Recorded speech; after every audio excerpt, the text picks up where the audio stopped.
Okey, hari ni kita berada di depan Masjid Kurban Kerian, Nasi Arab Mandi.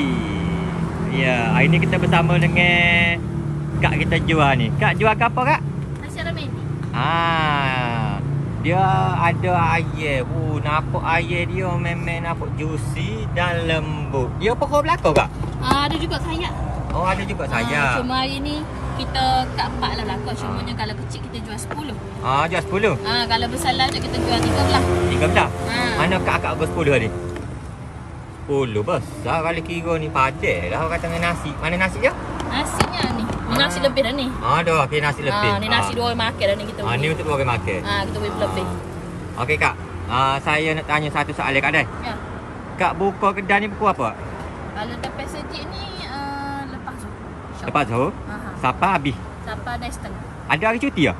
Hari cuti hari Sabtu. Hari Sabtu? Okey. Sini pun ada air Ada air. Air ke apa ni? Air tebek dengan green tea. Green tea? Air green tea ni paling orang kata paling diminati.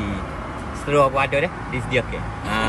Okey, yang mana nampak video ni lalu depan masjid, depan Kubekie, patut singgah. Yang pastinya harga berpatutan dan murah.